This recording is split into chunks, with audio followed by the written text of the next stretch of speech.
मित्रों, पुस्तक का नाम है 30 दिन में बने शेयर मार्केट में सफल निवेशक और इसका लेसन है 7वां, शेयर में ज्ञान।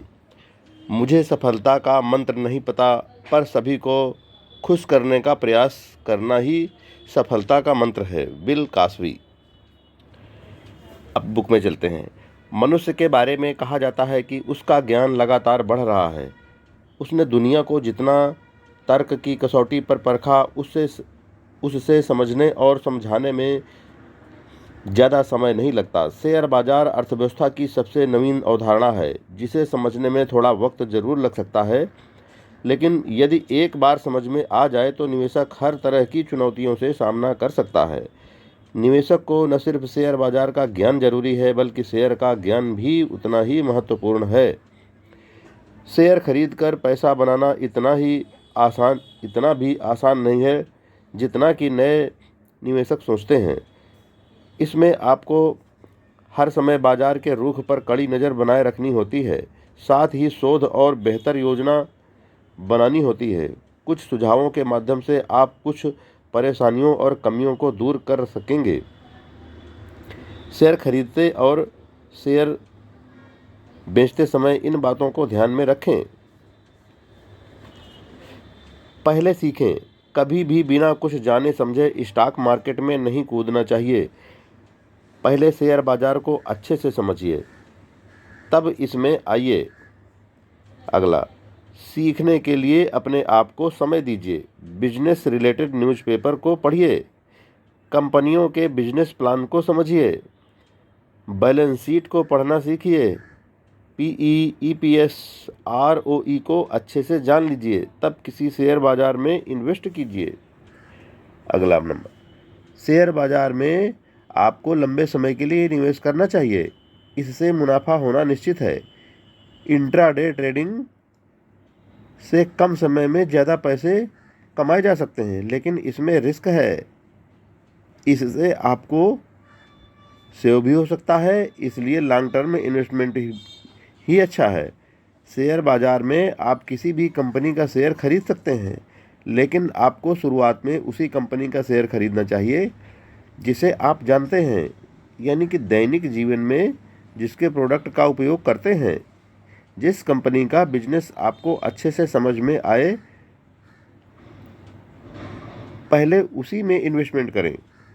अगला नंबर, शेयर बेचने के लिए हमेशा अपने शेयर का एक निश्चित मूल्य निर्धारित करें। जैसे कि आपने किसी शेयर को 1000 के भाव में खरीदा और उसके बेचने का एक टारगेट सेट कर लिया कि जब इस शेयर के भाव 1300 रुपये हो जाएंगे तब हम इसे बेच देंगे। आपको शेयर का भाव जैसे ही टारगेट प्राइस पर पहुंचे, आप उसे बेच दें। इस तरह के कंपनी के बहुत सारे शेयर एक ही बार न खरीद लें। आपको कई अलग अलग सेक्टर के कंपनियों के शेयर को थोड़ा थोड़ा करके खरीदना चाहिए। आप अपने शेयर के लिमिट को साप्ताहिक या मासिक आधार पर बढ़ा सकते हैं। अगला नंबर, आपको किसी ऐसी कंपनी के इक्विटी यानी शेयर को खरीदना चाहिए जो आर्थिक रूप से काफ़ी मजबूत हो। साथ ही उसका मैनेजमेंट कैसा है ये भी देख लें, क्योंकि जो कंपनी आर्थिक रूप से पंगु होती है या फिर जो अपने मैनेजमेंट को लेकर परेशान रहती है, उसके शेयर के वैल्यू कम होने के चांसेस बढ़ जाते हैं। निफ्टी और सेंसेक्स में शामिल कंपनियां अपने सेक्टर की काफ़ी अच्छी कंपनियां होती हैं। आप इनके शेयर को बेझिझक खरीद सकते हैं। अगला नंबर, स्टॉक एक्सचेंज में निवेश करना रिस्क भरा होता है, इसलिए आप अपना रिस्क प्रोफाइल ज़रूर बना लें। इसमें एक तरह से सुनिश्चित कर लें कि आप कितना रिस्क ले सकते हैं। अगला नंबर, ज़्यादातर ब्रोकर्स आपको स्टॉप लॉस ऑर्डर का ऑप्शन देते हैं। इससे ये फ़ायदा होता है कि जैसे ही शेयर के भाव में गिरावट आने लगती है, तब आपका शेयर ऑटोमेटिकली आपके ब्रोकर के द्वारा एक निश्चित मूल्य पर बेच दिया जाता है। इससे आप नुकसान उठाने से बच जाते हैं। अगला नंबर, किसी भी कंपनी के शेयर को खरीदने के पहले या शेयर बाजार में पैसे लगाने से पहले रिसर्च और गहरी प्लानिंग कीजिए। बाजार पर नज़र रखिए। आप जिस कंपनी के शेयर को खरीदना चाहते हैं उसके पिछले रिकॉर्ड्स को देखिए, उसके मैनेजमेंट को देखिए, भविष्य में होने वाले राजनीतिक और सामाजिक परिवर्तनों पर भी गौर कीजिए। बाजार के मंदी या तेजी को देखते रहिए। अगला नंबर, एक ही तरह के बिजनेस में अपने सारे पैसे न लगाएं। थोड़ा थोड़ा करके आपको कई प्रकार की कंपनियों में अपने पैसे को लगाना चाहिए। यदि आप एक ही कंपनी में अपने कमाई के पैसे को इन्वेस्ट करेंगे तो हो सकता है कि आपको कभी कभी ज़्यादा नुकसान या फिर ज़्यादा लाभ हो जाए। ये कंपनी के प्रॉफिट या लॉस पर निर्भर करता है।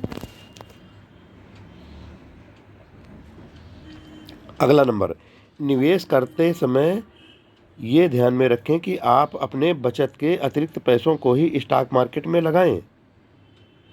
अगला नंबर, पीई अनुपात यानी कि आपकी कितनी कमाई होगी, इस पर सबसे ज़्यादा ध्यान देने की ज़रूरत है। पीई रेशियो जानने के लिए आपको पहले ईपीएस अर्निंग पर शेयर निकालना होगा। इसे नेट प्रॉफिट को शेयर्स की संख्या से भाग करके निकालते हैं। मान लीजिए कि एक कंपनी जिसका नाम AB है के शेयर 1000 हैं और इसका नेट प्रॉफिट 1 लाख है, तो इस तरह से इसका एक शेयर पर कमाई यानी कि ईपीएस 100 रुपये होगा। पीई निकालने के लिए पीई निकालने के लिए मार्केट प्राइस को ईपीएस से विभाजित भाग करते हैं। जैसे कि किसी कंपनी AB का मार्केट प्राइस 500 रुपये है और ईपीएस 100 रुपये है, तो उसका पीई 5 रुपये होगा। अगला नंबर, नुकसान होने का डर और शेयर के भाव बढ़ने के बाद उसे टारगेट प्राइस के बाद भी बढ़ने देने का लालच आपको जोखिम में डाल सकता है। अतः अपनी सूझबूझ से काम लें, लालच और डर से बिल्कुल दूर रहें। यदि आप किसी फाइनेंशियल प्लानर से शेयर बाजार से संबंधित सलाह मांगेंगे तो सबसे पहले शेयर की खरीद बिक्री के दौरान आपको बिल्कुल टाइम वेस्ट नहीं करना चाहिए। यदि आपका शेयर टारगेट प्राइस पर पहुंच गया है तब उसे जल्दी से बेच दें। शेयर के भाव और बढ़ने का इंतज़ार न करें, और यदि आपके शेयर के भाव घट रहे हैं तब ये इंतज़ार न करें कि कुछ समय बाद इसके भाव फिर बढ़ेंगे। ऐसा करने से नुकसान कम हो जाएगा। मित्रों, आज का 7वां लेसन शेयर के बारे में ज्ञान पूरा होता है।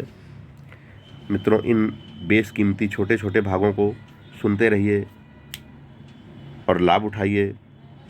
एट लास्ट फाइनेंशियल फ्रीडम में सफलता पाइए, यही हमारी आशा और विश्वास है।